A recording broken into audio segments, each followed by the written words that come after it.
So Chelsea failing to hit the back of the net. Nubo, let me come to you there.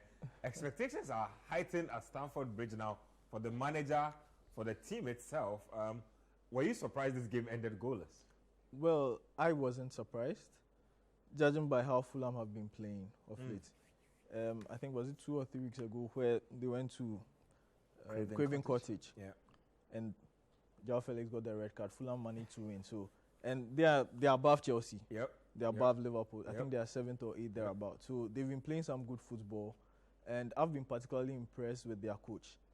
There were a lot of doubts about how he would perform in the league. He seemed to have improved a lot of these players who 2 seasons ago in the league didn't do so well. They could overread Mitrovic. Yep. We all ask these questions. He comes to the league, he'll score 3 or 4 goals the whole season. This season, he's already in double. I think he has scored 12 or 13 or so. Yep. He's proven himself. So there's been a lot of improvements in the team. He's brought in Willian. He's brought in Pereira. So he's put together a collection of players who are ready to fight for him. They go out there to effectively perform the attacks, and they've been doing very, very well. I've been particularly impressed with how they've played. And the marker they set from the beginning of the season, that 3-3 draw against Liverpool, they should have actually won that game. And from then on, they've just been going in the smooth trajectory. So for me, I've been particularly impressed with Fulham. I wasn't so surprised. For Chelsea, it's a lot of new players. Yes, there's talent in there, but as coach would say, Potter ball, the cohesion is not there yet.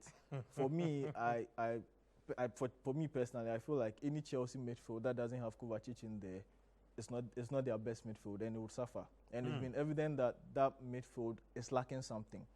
Up front too, it seems like you've brought in a striker, you've taken him out of your Champions League team. You are not playing him regularly. There's been a lot of injuries, so there's a lot of makeshift things going here and there. For Chelsea, the only thing you can probably be impressed about is how Thiago Silva at 37, 38 is still performing, and Badiashile, who's been partnering with him, has also been quite impressive. But for the rest of the team, they really need to put it together quickly, because nobody else is going to come to your team if you are 9th or 10th, because everybody wants to be playing in the Champions League. I don't know whether that's why they are trying to put all these players together so that they'll suffer together. But for me, Fulham, they came in with a game plan. We are going to make it hard for you to penetrate us. Havertz had 2 good opportunities where he could have scored, but that's been Havertz since he got to Chelsea. He gets the chances, he doesn't score. Maybe one cup final, he will score to make you feel like he can do something. But they really need to put this team properly together, else they can bring in 30 more players. It will not achieve anything. Coach, Nubo says they need to put this team properly together. Somebody will say they bought almost 9 players during the January window. What do they need to do again? I agree with him, but it starts from who is in charge, isn't it? Potter ball is bombastic. Potter ball is fantastic. Potter ball is realistic. Potter ball is Potterlistic. That is what they have gotten. You sack Thomas Tuchel, and you go and appoint Graham Potter.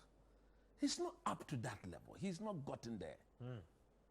Because how on earth can you decide that Aubameyang, Pierre-Emerick Aubameyang, should be playing second fiddle? Somebody who is a specialist in the role.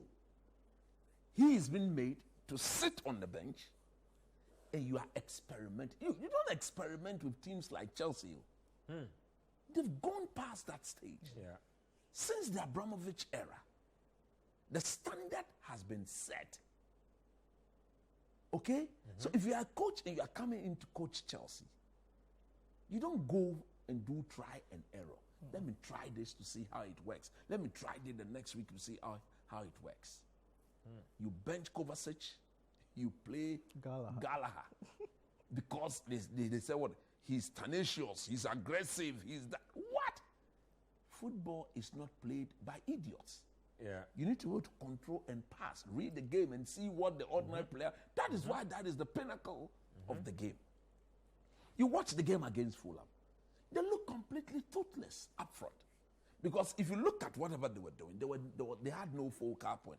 If you are Chelsea, you don't have a focal point. Look, if you go to Spurs, the focal point is Harry Kane. If you go to Man City, they've got a focal point in Haaland. If you go to even the league leaders, they've got a focal point in Nketiah. United had Ronaldo, there's Martial who's struggling for injury. But now quickly. It's Rashford, so. There's Rashford. So all your competitors, they've got proper focal point. And you have decided that you will play without a focal point. Even the master of the false nine has gone in for a renowned number 9. That manager who taught the whole world that he can play without a main striker and yet still win the league, he's gone in for a number 9. Now, if you look at the brand of football in Ketia, it's like there's no conviction. He spoke about Thiago Silva. As for him, look, I'm ready to argue and debate anybody that the likes of John Terry, Ferdinand, all of them included. Yeah. Thiago Silva has been the best centre back in what I have seen in the past 15 to 16 years. Since his days at AC Milan. I've never seen a centre back who is so smart and intelligent like this. Even at 38 years, look at what he's doing.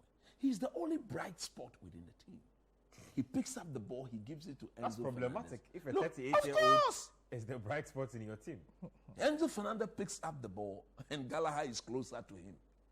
If he's running off him, he's running aimlessly without shaping himself to receive the pass. A Kovacic would have positioned himself to and drive the ball forward. Kovacic can't play 5 games continuously. Then you brought this boy, the Modric boy, and you don't seem to use him. Look, the biggest problem of this Chelsea setup is the manager. Me, Coach Nimley, do I want them to sack him? It's a big no. He needs to remain at post. They've given him how many years in Getia? 5 years, a 5-year contract. You can't just sack him. It's a process. You need to believe in the process. Show conviction. So I applaud Todd Bowley. Stick with him. Because the English people believe that he's one of their own. And they think he has to come good. How many English managers do we have in the league so far? Sean Dyche joined them. There's the man from Newcastle. Then, of course, the Nottingham Forest coach. Then, in terms of the bright spot, big teams. I think Eddie Howe and this man, Graham Are Potter, the English bright English spots. bright spot. So the one thing is that, but he's not. They should retain him there. No, but he has to stay.